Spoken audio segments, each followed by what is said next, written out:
Welcome back to my channel, guys. So first we're going to start off by priming the eyes by using this Wet n Wild concealer, and I'm just putting a good amount all over both of my eyelids and then blending that out with this Tarte concealer brush.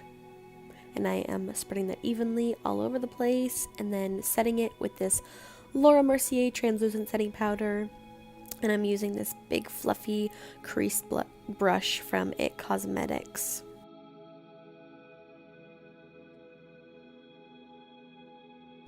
Going in with the shade Myself from the Morphe Always Golden 9A palette on this Alamar Cosmetics fluffy blending brush.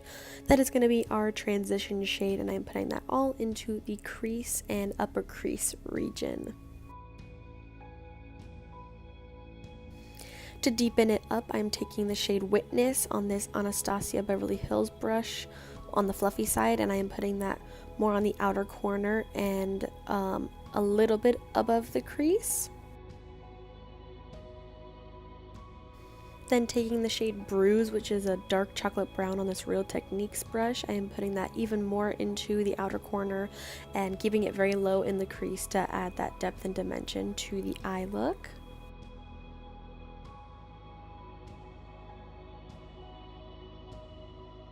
Then I just needed a matte, almost like bone colored shade, and I am just putting that all over the brow bone to highlight them a bit.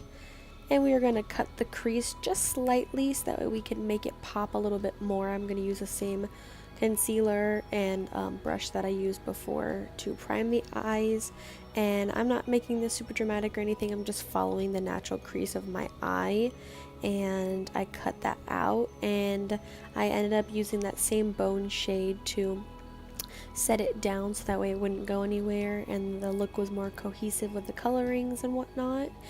And then after I set that concealer down, I just took the Anastasia brush with the Bruise shade on it, and I blended the outer corner in with the cut crease part that I had set, so that way there wasn't any harsh lines.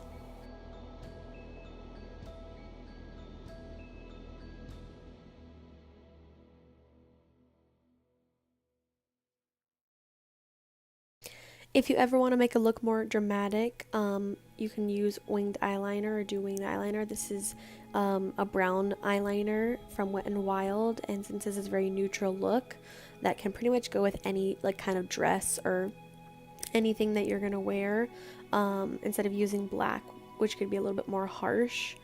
I'm also curling my lashes before I put mascara on. Now, obviously you can put false lashes on if you want to, but I didn't really have time to put them on in the video, so I just made sure I curled them really well and use my most voluminous mascara, which is the Too Faced Better Than Sex mascara, so that way they would look really nice and full. Now to start off with priming the face, I'm using the Too Faced Hangover RX primer, and depending on what kind of skin type you have, you want to use a primer that you know is going to keep your makeup on for a long amount of time, especially since you're going to be around dancing and it's going to be hot probably. And then I'm also using the Too Faced Born This Way foundation because it is a tried and true. It is very good for events. It looks super natural and the skin has a really nice natural finish on it, and if you're using a sponge with it, then it'll look even more natural and kind of almost dewy-ish because of the wetness from the sponge. But it lasts a really long time on the skin, and especially through sweat, and that's probably what you're going to be doing if you're going to be dancing a lot. And for concealer, I am just using the Born This Way Sculpt and Define, I'm pretty sure that's what it's called, the Too Faced concealer, and I am putting that all underneath my under eyes, my chin, my nose, and my forehead, and I am using the same sponge to blend it out.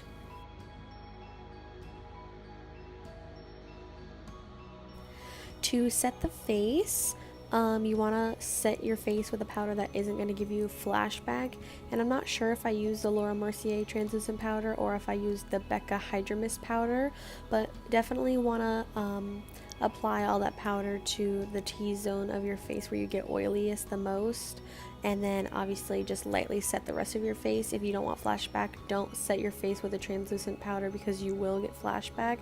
Use a pressed powder instead.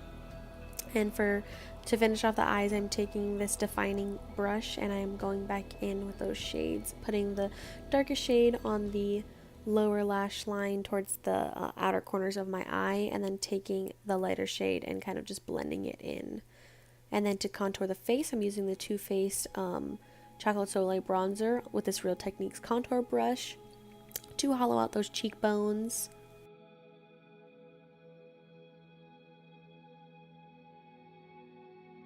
Then I'm going in with this Tarte blush palette, and I'm taking the neutral blush right there on this Morphe blush brush, and I'll have all the brushes linked in the description down below. And I am just lightly dusting that over the apples of my cheeks to bring some color and life back into the face, since we do have so many neutral and like cool tones going on. And then to set everything, I'm using the Morphe Prep and Set, and I'm just fanning my face off so it's not too dewy. And then to go in with highlighting, I go a little bit ham with highlighting because it makes everything look super natural and kind of brings the skin back to life. This highlighter is by Essence. It's called the Pure Nude highlighter. It's super natural and it kind of gives you that like gleam from within, so it's not like glittery or anything like that. It looks very natural on the skin and just looks like regular like dew from when you kind of get like sweaty. And obviously if you live in Florida, you know that you're gonna look sweaty anyway, but it just looks really nice in photography, and then also in person it just looks super natural like I said. And I am putting that all over my face, so the cheekbones, my chin, my cupid's bow, my forehead. I'm highlighting my nose, I highlighted my inner corners with it, and I also highlighted my brow bone with it.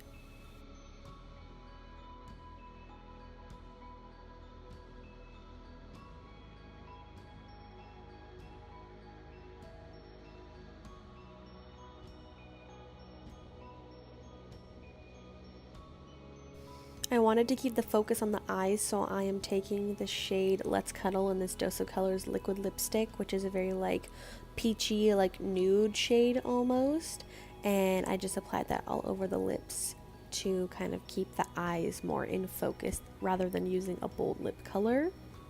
But that is the end of this look. Like I said, it is a pretty simple tutorial.